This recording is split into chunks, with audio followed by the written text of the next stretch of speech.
بسم الله الرحمن الرحيم. يقول: أنا ملك من أهل السماء الرابعة، دعوت بدعائك الأول فسمعت لأبواب السماء قرع لأبواب السماء. يقول: دعوت بدعائك الأول فسمعت لأبواب السماء قرع. ثم دعوت بدعائك الثاني فسمعت لأهل السماء ضجة. ثم دعوت بدعائك الثالث قيل لي دعاء مكروم لأبواب السماء. اسمع يا مكروم، اسمع يا مهموم، اسمع يا مظلوم. يا من يرجى للشدائد كلها، يا من إليه المشتكى والمفزع، يا من خزائن ملكه في قول كن. اقرعوا أبواب السماء، وما قرعت أبواب السماء بمثل مفاتيح الدعاء.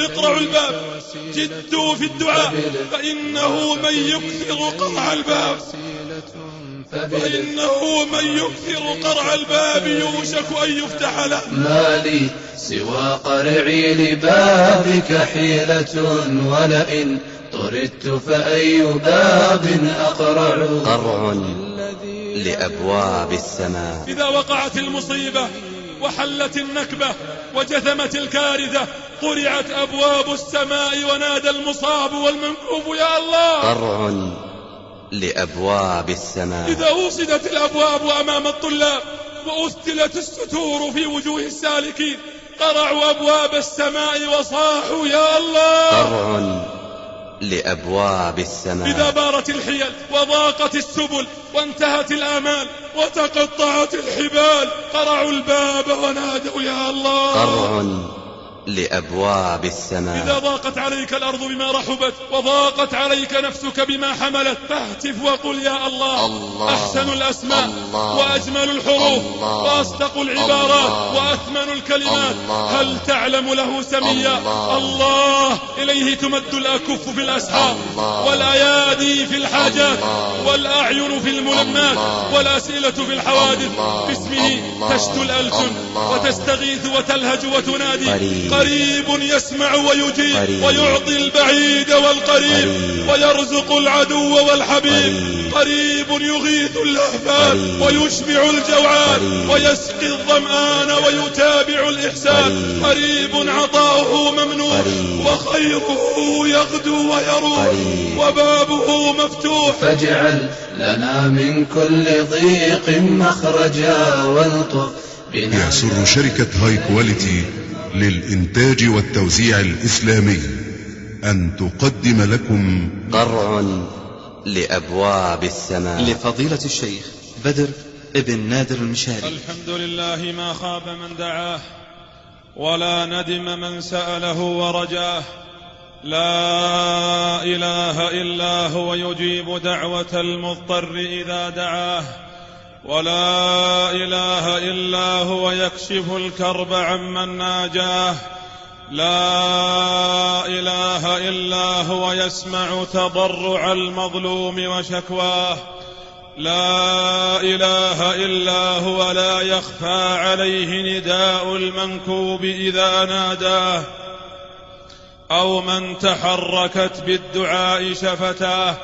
والصلاة والسلام على رسول الله محمد بن عبد الله وعلى آله وصحبه ومن والاه. ثم الوصية تقوى الله. يا رب صفحك يرجو كل مقترف، فأنت أكرم من يعفو ومن صفح. يا رب لا سبب أرجو الخلاص به إلا رجاء ولطفا منك إن نفح. فما لجأت إلى ربي بمعضلة إلا وجدت جناب اللطف منفسحا. ولا تضايق أمر فاستجرت به إلا تفرج باب الضيق وانفتح. لا إله إلا الله ما قرعت أبواب السماء. لا إله إلا الله ما قرعت أبواب السماء بمثل مفاتيح الدعاء. لا إله إلا الله يسبع دبيب النملة السوداء في الليلة الظلماء على الصخرة الصماء. لا إله إلا الله أجاب قوما بنملة بعد أن رفعت يديها إلى السماء. لما خرج سليمان يستسقي بالناس وفي طريقه من بيته للمصلى رأى نملة رفعت يديها تدعو رب العزة، تدعو الذي يعطي ويمنح ويلطف ويغيث. قال سليمان: أيها الناس عودوا فقد كفيتم بدعاء غيركم. فأخذ الغيث ينهمر بدعاء تلك النملة. لا إله إلا الله. إليه يصعد الكلم الطيب والدعاء الخالص والهاتف الصادق والدمع البريء. فهلا قرعنا بابه وهلا لذنا بجنابه ووقفنا بعتبات بابه. يا أصحاب الحاجات، يا من تكالبت عليكم الملمات، يا كل مكروب، يا كل مهموم، يا كل مظلوم، أليس فيكم عين باكية وقلب حزين؟ أليس منكم من الضعفاء المنكوبين؟ أين قلوبكم التي تشتعل ودموعكم التي تسيل؟ أليس منكم عزيز قد ذل وغني قد افتقر وصحيح قد مرض؟ أنتم وأولئك إلى من تلجؤون ومن تنادون ومن تشتكون؟ أيديكم إلى من تمدون؟ اقرعوا أبواب السماء وجدوا في الدعاء، فالدعاء سلاح المؤمن وعماد الدين ونور السماوات والأراضين.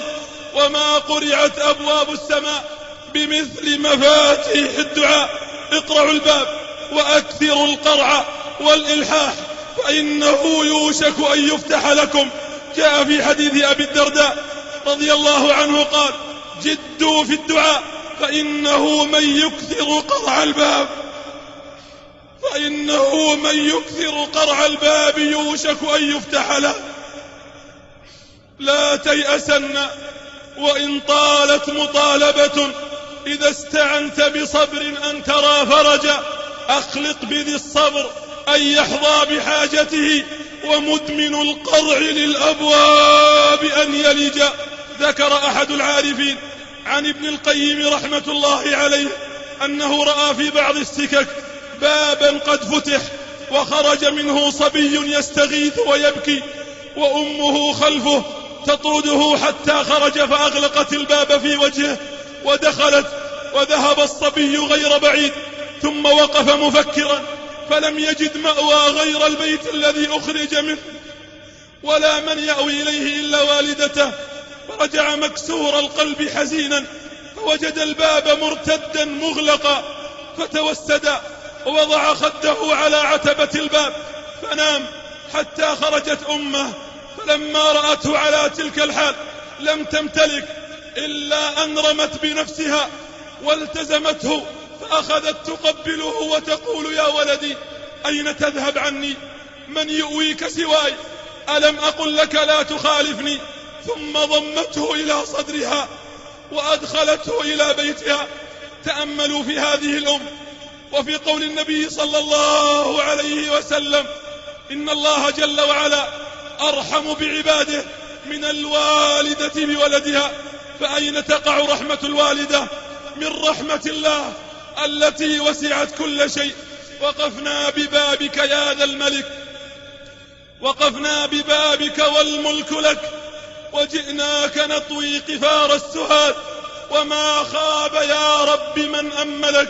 إن الله جل وعلا العفو أحب إليه من الانتقام، والرحمة أحب إليه من العقوبة. سبقت رحمته غضبه